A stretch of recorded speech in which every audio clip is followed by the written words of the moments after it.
Hello cinema প্রেমীরা, স্বাগতম আমার চ্যানেলে, যেখানে আমরা বড় পর্দার সমস্ত রোমান্স নিয়ে আলোচনা করি।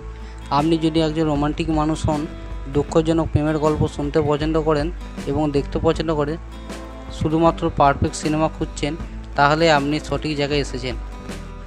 প্রতি সপ্তাহে আমি আপনাদের জন্য রোমান্টিক সিনেমার সেরা সুপারহিট নিয়ে আসব।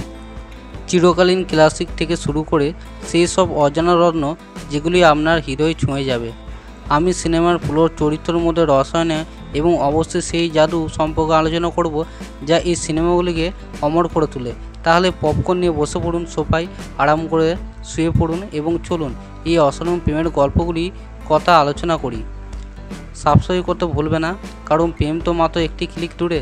এবং ভিডিওটা পুরো দেখবে, লাস্টে আপনাদের জন্য একটা সারপ্রাইজ আছে। তো টপ 5-এ যে মুভিটা আছে তার নাম ড্র্যাগন।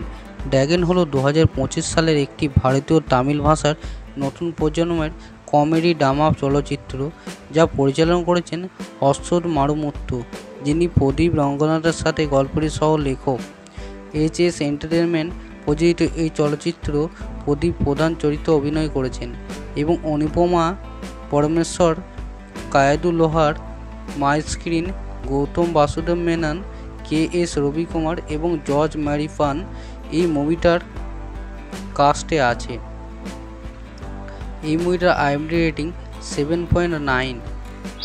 মুভির কাহিনীতে যদি ছোট করে বলি, তো কলেজ ছেড়ে যাওয়া একজন ছাত্র প্রতারণামূলক একটি উচ্চ বেতনের চাকরি পায়, কিন্তু ফাঁস হওয়া এড়াতে তাকে একটি বড় চ্যালেঞ্জ গ্রহণ করতে বাধ্য করা হয়। ড্র্যাগন বুঝতে পারে যে তার উত্তরপত্র থেকে ভেঙ্কটের উত্তরপত্র পাল্টাপাল্টি হয়ে যায়। তার ফলে ড্র্যাগনের যোগ্যতা না থাকা সত্ত্বেও সে পাস হয়ে যায়। ড্র্যাগন অপরাধে কাবু হয়ে যায়। সে তার বিয়ে বন্ধ করে দেয়। সে তার পরিবারের কাছে স্বীকার করে যে সে প্রতারণা করে এই চাকরি পেয়েছে এবং সে আত্মসমর্পণ করে এবং 6 মাস জেল খাটে। যখন ভেঙ্কট গুগলে তার চাকরি নিশ্চিত করে এবং যখন সে জেল থেকে ছাড়া পায়, তখন সে তার বাবা মার ঘরে যায় এবং সামান্য বেতনে একটা চাকরি করে ফুড ডেলিভারির, এবং তার সাথে সাথে তার কলেজের পড়াও চালিয়ে যায়। এবং সে এত ভালো করে আবার নিজের জীবন শুরু করেছে, এটা দেখে তার কলেজের শিক্ষক তার মেয়ের জন্যে তাকে সিলেক্ট করে তার সাথে তার বিয়ে দেওয়ার জন্য। টপ 4-এ যে মুভিটা আছে তার নাম court state versus nobody. Court state versus nobody হলো 2025 সালের ভারতীয় তেলুগু ভাষা আইনি ড্রামা ফিল্ম, যা রাম জগদীশ তার পরিচালনায় আত্মপ্রকাশের মাধ্যমে রচিত এবং পরিচালিত। এটি প্রশান্তি ত্রিপুরানী দ্বারা প্রযোজনা এবং ওয়ার্ল্ড পোস্টার সিনেমার অধীনে নানি দ্বারা উপস্থাপিত। ছবিটি অভিনয় করেছেন প্রিয়দর্শী, পুলিকোন্ডা, পি সাই কুমার, শিবাজি, রোহিণী, হর্ষবর্ধন, শুভলেখা সুধাকর, হর্ষবর্ধন, হর্ষ রোশন এবং শ্রীদেবী। এই মুভিটার IMDb রেটিং 7.9। মুভিটার কাহিনী যদি ছোটো করে বলি, তো সূর্য তেজা মোহন রাওয়ের মালিকাধীনের একটি আইন সংস্থার একজন জুনিয়র আইনজীবী। তিনি একদিন এমন একটি মামলা জিততে চান যাতে তিনি তার বাবার চেয়ে বেশি কিছু করতে পারেন, যা ছিল নোটারি নথিপত্র। চন্দ্রশেখর 19 বছর বয়সী এক ছেলে, যে নিজের ভরণ পোষণের জন্যে নানান কাজ করে। তার পরিবারে রয়েছে তার বাবা, যিনি একটি জমিতে পাহারাদার হিসেবে কাজ করেন। তার মা এবং বোন। চন্দ্রশেখরের সাথে যোগাযোগ হয় 17 বছর বয়সী এক মেয়ে জাবেলি, যে একজন ধনী পরিবারের সন্তান এবং তার প্রতিবেশী বন্ধু। শীঘ্রই কিশোর কিশোরী প্রেমে পড়ে। জাবেলির প্রভুর সাথে বিবাহিত মাঙ্গাপতিকে পরিবারের প্রধান হিসেবে বিবেচনা করা হয়, কারণ জাবেলির বাবা মা মারা গেছেন। মঙ্গাবতী তার আইনজীবী দামোদরকে ব্যবহার করে এবং পুলিশ অফিসকে ঘুষ দিয়ে তাদের বিরুদ্ধে মিথ্যা মামলা তৈরি করে, যাদের তিনি বিশ্বাস করেন যে তিনি এবং তার পরিবার ভাবমৃত্যু বা সম্মান নষ্ট করার জন্য কিছু করছেন। যখন মাঙ্গাবতী জানতে পারে যে জাবেলি চন্দ্রশেখরের সাথে গোপন সময় কাটছে, তখন তিনি চন্দ্রশেখরকে গ্রেপ্তার করেন এবং পক্সো আইন অভিহিত করেন। এই আইনটি ধর্ষক এবং নাবালকদের যৌন নির্যাতনকারীদের দ্রুত এবং কার্যকরী দোষী সাব্যস্ত করার জন্য তৈরি করা হয়েছে। কীভাবে সূর্য তেজা এই মামলায় হোঁচট খায় এবং চন্দ্রশেখর প্রতিটি ন্যায় বিচারের পায় কি না, তাই গল্পের মূল বিষয়। টপ 3-তে যে মুভিটা আছে সেই মুভিটার নাম হলো ম্যাড। ম্যাড হলো একটি 2023 সালে ভারতীয় তেলুগু ভাষা আসন্ন যুগের কমেডি ড্রামা ফিল্ম, যা কল্যাণ শঙ্কর তার পরিচালনায় আত্মপ্রকাশের মাধ্যমে রচিত এবং পরিচালিত। এস নাগা ভাসমি দ্বারা প্রযোজিত। এই মুভির কাস্টে আছে রাম নিতিন, শ্রী গৌরী প্রিয়া, অনাথিক, সুনীল কুমার, গোপিয়া উদয়ন, বিষ্ণু ওই এবং কার্তিকেয়া। ছবিটা 6 অক্টোবর 2023-এ মুক্তি পায়। মুভিটার IMDb রেটিং 7.3। এই মুভিটা 8 কোটি বাজেট তৈরি এবং তার বক্স অফিস কালেকশান 24 কোটি। মুভির কাহিনিটা যদি ছোটো করে বলি তো এটা সিনেমাটি 4 বন্ধুর গল্প।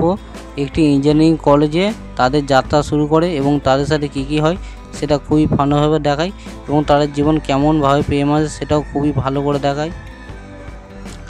টপ 2-এ যে মুভিটা আছে তার নাম সামজা ভার গামানা। সামজা ভার গামানা হলো 2023 সালে ভারতীয় তেলুগু ভাষার কমেডি ড্রামা ফিল্ম, যা ভানু বগারাপু রচিত একটি গল্পের থেকে রাম আব্বুরাজ পরিচালিত। এটি প্রযোজনা করেছে রাজেশ ডান্ডা অফ এন্টারটেনমেন্ট এবং হাসি মুভিসের ব্যানারে। এতে অভিনয় করেছেন শ্রী বিষ্ণু, রেবা মনিকা, জন নরেশ, শ্রীকান্ত অয়ঙ্গার, ভেনেলা কিশোর, সুদর্শন এবং দেবী প্রসাদ। এই মুভিটার IMDb রেটিং 7.4। মুভিটার কাহিনি যদি ছোটো করে বলি তো বালা সুব্রমণ্যম, যার নাম বালু, একজন দায়িত্বশীল মধ্যবিত্ত ছেলে যে তেলেঙ্গানার হায়দ্রাবাদ একটি মাল্টিপ্লেক্সে টিকিট কেরানি হিসেবে কাজ করে। সে তার প্রেমময় পরিবারের একমাত্র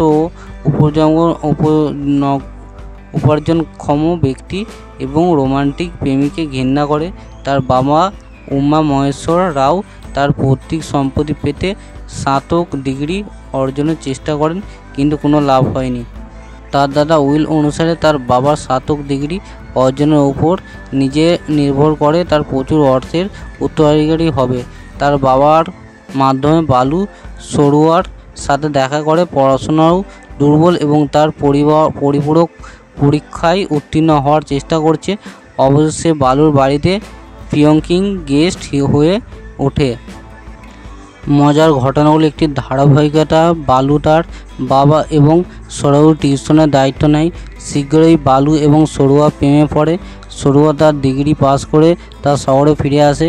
বালু এবং সরোয়া যখন একটি বাগিচায় অনুষ্ঠানে যায় তখন দম্পতির জন্য একটি সমস্যা দেখা দেয়। সমস্যাটি কি, তারা কীভাবে এটি থেকে বেরিয়ে আসে, প্রশ্নগুলির গল্প রূপ নেয়। টপ 1-এ যে মুভিটা আছে তার নাম লাভ টুডে। লাভ টুডে হলো 2022 সালে একটি ভারতীয় তামিল ভাষার রোমান্টিক কমেডি চলচ্চিত্র, যা প্রদীপ রঙ্গনাথ পরিচালিত, SG এন্টারটেনমেন্ট দ্বারা প্রযোজিত। ছবিতে প্রদীপ প্রধান অভিনয় হিসেবে তার প্রথম অভিষেক এবং ইভানা, রবিনী রবি, যোগী বাবু, সত্যরাজ, রাধিকা, শরৎ কুমার, অক্ষয় উদয় কুমার, প্রার্থনা, নাগতম, আদিত্য কাথির এবং আজিত খালিক সব ভূমিকা অভিনয় করেছে। এটি প্রদীপের স্বল্পদৈর্ঘ্য চলচ্চিত্র। অ্যাপলক 2020 সালে রূপান্তরিত। ছবিটি একজন যুবক তার বান্ধবীর সন্দেহজনক বাবার নির্দেশে বিয়ের আগে 24 ঘন্টা তার বান্ধবীর সাথে ফোন বিনিময় করতে হয়। এই মুভিটার IMDb রেটিং 8। এই মুভির কাহিনি যদি ছোটো করে বলি তো চেন্নাইয়ে একজন ইঞ্জিনিয়ার প্রদীপ তার বিধবা মা সরস্বতী এবং বড় বোন দিব্যার সাথে থাকেন। ইনফোসিসের সফটওয়্যার ইঞ্জিনিয়ার এবং একজন কঠোর এবং অদ্ভুত আইনজীবী ভেনু শাস্ত্রীর মেয়ে নিকিতা তার প্রেমের সম্পর্কে জড়িয়ে পড়ে। যদিও তার বিয়ে করতে চায়, কিন্তু ভেনুর কঠোর স্বভাবের কারণে প্রদীপ দ্বিধাগ্রস্ত হয়। যখন ভেনু তাদের সম্পর্কে জানতে পারে তখন সে প্রদীপকে বাড়িতে আমন্ত্রণ জানায়, বিয়ের বিষয়ে আলোচনা করার ভান করে, কিন্তু পরবর্তীতে একটি চ্যালেঞ্জ প্রস্তাব করে। প্রদীপ এবং নিকিতা পূর্ণ অ্যাক্সেস সহ 24 ঘন্টা ফোন বিনিময় করতে হবে। যদি তারা পরেও প্রেমে থাকে তবে সে তাদের বিয়ের সম্মতি দেবে। তারা অনিচ্ছা সত্ত্বেও রাজি হয় এবং প্রদীপ তার হোয়াটসঅ্যাপ বার্তাগুলি স্যানিটাইজ করার পরে স্বস্তি বোধ করে। প্রদীপ বাড়িতে ফিরে আসে দিব্যার আসন্ন বিয়ের যোগীর সাথে, যিনি একজন ভদ্র দাঁত চিকিৎসক।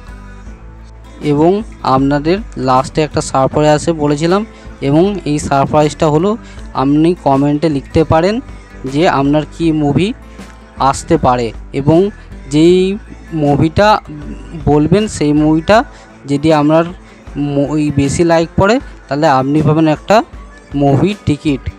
এবং আপনি মুভি বলতে রোমান্টিক, কমেডি, থ্রিলার কী নিয়ে ভিডিও বানাবো এটা লিখতে পারেন, এবং যেই কমেন্টে বেশি লাইক আসবে সেই নিয়েই একটা ভিডিও হবে, এবং আপনি পাবেন একটা সম্পূর্ণ ফ্রিতে মুভি টিকিট। আশা করি ভিডিওটা ভালো লাগলো।